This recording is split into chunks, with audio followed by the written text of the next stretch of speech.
Bonjour à tous. Du conscient à l'inconscient. Il existe une force bien plus forte que votre volonté. Changez votre manière de penser et vous transformerez en profondeur votre vie. Mais qu'est-ce que l'inconscient?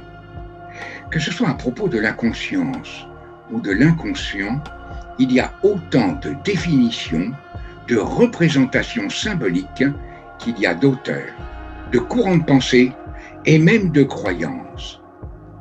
Mais peut-on définir et savoir d'où proviennent tout ce qui concerne l'esprit, comme la pensée, la conscience, les synchronicités et bien d'autres encore qui se manifestent continuellement à travers nous?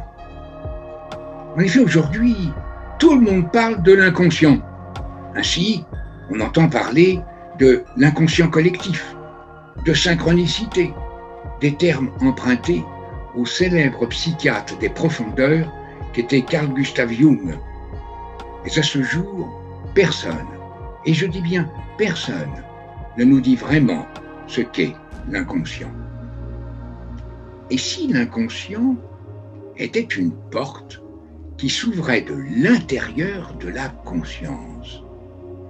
Comme vous pourrez l'apprendre au cours de ma conférence, l'inconscient est un terme qui recouvre une expérience connue depuis bien longtemps. C'est un médecin chimiste autrichien, Paracels, qui a fait connaître le terme inconscient en 1541 comme étant les forces de l'esprit qui seraient contenues à l'intérieur de la conscience. Lors d'un de ses passages à l'université de Bâle en Suisse, le haut lieu de la naissance de l'humanisme de la Renaissance.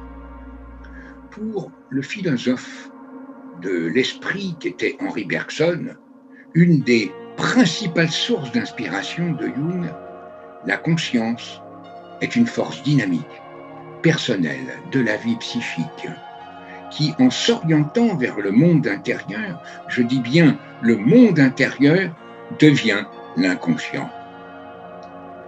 Jung a écrit, dans L'homme à la découverte de son âme, une affirmation qui convient tout à fait à notre société d'aujourd'hui. Les crises, les bouleversements, les ruptures, les accidents, la maladie ne surgissent jamais par hasard. Ils nous servent toujours d'indicateurs pour rectifier une trajectoire, explorer de nouvelles orientations, expérimenter un autre chemin de vie. Partout, nous rencontrons aujourd'hui des gens qui tremblent intérieurement, qui ont peur de vivre, qui appréhendent un avenir pour eux, leurs proches, leurs enfants, qui leur paraît des plus incertains, qui leur font craindre le pire, d'où l'anxiété, les peurs, le sentiment d'insécurité qui semble gagner toutes les couches de la société. Mais que nous nous sentions en sécurité ou non dépend uniquement de notre manière de penser, nous dit Jung. La plus grande découverte concernant le cerveau, le corps et l'esprit a été de constater que tout être humain, je dis bien tout être humain, peut transformer sa vie en changeant en profondeur sa manière de penser. Vous posez probablement en ce moment plusieurs questions. Comment je peux changer moi-même ma manière de penser pour transformer en profondeur ma vie? Comment je peux rectifier une trajectoire de vie?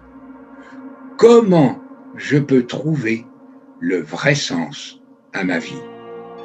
À l'issue de la conférence, je développerai pour vous toutes ces questions en vous proposant des solutions novatrices, efficaces, adaptées au cas de chacun.